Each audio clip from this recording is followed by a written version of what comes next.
Yes, everyone, welcome back to the channel. Manchester United have actually, finally, deservedly beaten Leeds. But it wasn't easy and it wasn't our own way, and we had to grind it out. And it took us to the end to really get some space between us.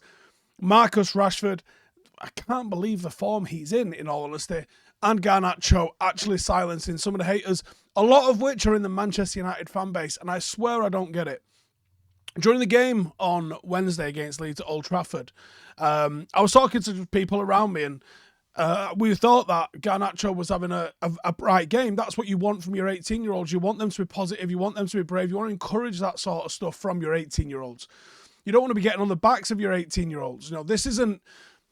Well, put it this way. Jack Grealish has got similar sorts of stats without anywhere near the same level of appearances, because he's got far, far more as Garnacho. And Garnacho seems to be getting more stick from United fans on Wednesday than Jack Grealish has had from everybody for the entire season. So I find that a little bit hard to sort of understand. Listen, if you're a £100 million signing, this applies to Anthony, it applies to Sancho, there's going to be a level of scrutiny on you, and I think that is fair.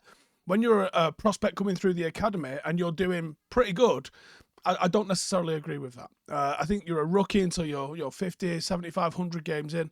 And I thought what we saw last week was a little bit unfair on Garnacho. And this isn't like a player that's come in and you go, he's never going to make it. He's come in and looks great. Like, he's come in and he's positive and he takes people on and he gets into the box and he beats his man and he has shots. Like, what do you actually want? Do you just want everyone to be as good as Cristiano Ronaldo? Well, listen, fuckface, you are going to be disappointed, let me tell you. Aside from that, scrappy Leeds came for us, man, and they'll be disappointed that they got nilled here, I think, today, because they probably were worthy of a goal. They didn't really have 100 clear-cut chances. In fact, didn't really have that many clear-cut chances, but I thought they was putting it on us enough that they could have opened us up at one point. Nice to see that we got through it, and Sky Sports are doing their best to try and talk up Manchester United being in a title race. We're not in a title race. We're not in a title race because of the result against Leeds in the midweek and the results against Crystal Palace and Arsenal in the same week a couple of weeks ago. If we'd have won in Crystal Palace and beat Arsenal, we might have been in a title race, but we didn't, so we're not. The only way that this can even come close to being the sort of thing that suggests that now is if Arsenal and City absolutely shit the bed. Now, City have got the potential to shit the bed. They genuinely have, right? I think Pep's losing his touch. I think the pressure of what's going on with the investigation is showing in him a little bit. And I know they're just about to kick off, so probably eat my words on that one a little bit. But I genuinely believe that United aren't in one. And I don't want to be in one. I don't think we deserve to be in one just yet. I think we've had a great start under Erik ten Hag, and I think it feels like it's a very positive sort of situation, but it isn't a title race just yet. I think you've got to do a little bit more work, and I think the depth of the squad, it still creaked a little bit today. I thought Fred probably redeemed himself somewhat from the performance midweek, where he was shocking. And Fred's performance was so poor in midweek, it got me and Jay having a discussion about what is the genuinely worst performance that you've ever seen from a United player? Because you'll hear that, it's a phrase that you hear all the time. It's the worst performance I've ever seen a United player put in. But I don't have that many memorable, obviously shit performances. Not if it's just because I don't remember them, or they generally haven't mattered as much. Like, there's not really anyone cost us a great deal with a bad performance. Taibbi, he had a couple of stinkers. You know, even the likes of William Prunier got another game. Like, couldn't have been that bad. You know, we haven't had an Ali Dia sort of situation like Graham Souness found himself with, have we? We haven't had anything where you go, oh my God, like, how are you a professional football? We've just had some people who aren't quite Manchester United level playing for us, but not the ones where you go, how's he got in here? But yeah, Fred's was, I think, about as bad as a performance as I've seen in a United shirt last week. And he's come away with man of the match today. Just shows you that the game can spin 180 in a matter of days. But yeah, Leeds was a real awkward opposition for us with the situation with them getting rid of Jesse March right before playing us. Zero pressure on them. Massive result, them getting a point at Old Trafford. And you could tell that with the attitude of their crowd today. Their crowd, as always, as we said it was going to be well up for it. And you've got to deal with the crowd as much as you've got to deal with the opposition. And the best thing you could have done was score early. Now, obviously, we didn't do that. And that's why it became as scrappy and as end-to-end as it ended up being. And luckily, the quality of United just outshone Leeds in the end. And we come away with the 3 points.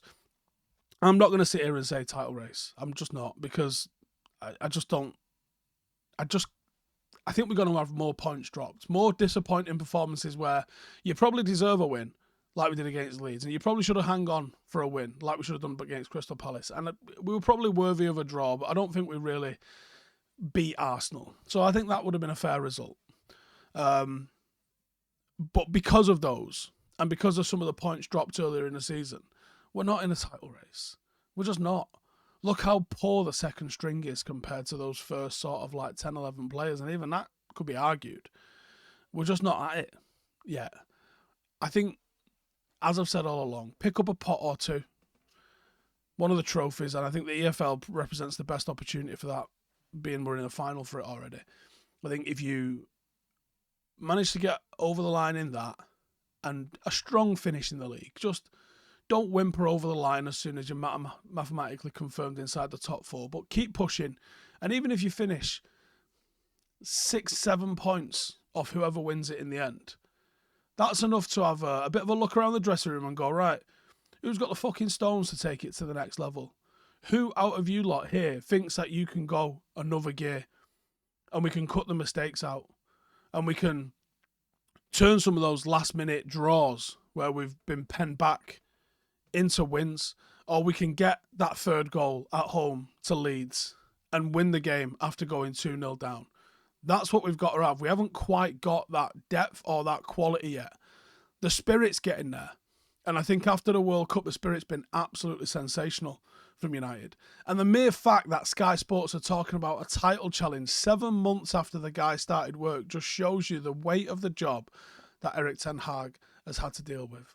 And he's overseen and still overseeing what's going on with Mason Greenwood. He's oversaw what's happened with Harry Maguire. He had the disruption of Cristiano Ronaldo. He's had the personal issues with Jadon Sancho, who is now back playing.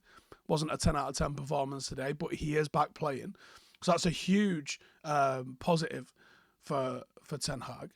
Like, all of the things that he's doing are really paying dividends for him.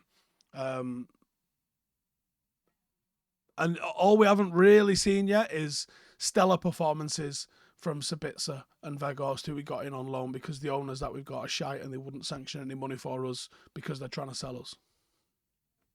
That's not bad, man. That's not bad. He's doing a damn good job. He's doing a damn good job. And bringing through youth prospects as well. We got Garnacho getting on the score sheet today. Hopefully silencing the haters, but probably not silencing the haters because you're trying to apply logic to idiots and that doesn't really work, does it? Anyway, nice one for tuning in. 5 things will be out in the morning.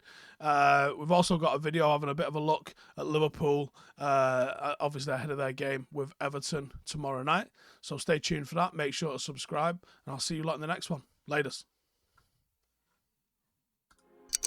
Hey, thank you for watching the video. If you are new around these parts, then don't forget to subscribe. My channel is proudly supported by my community on Patreon.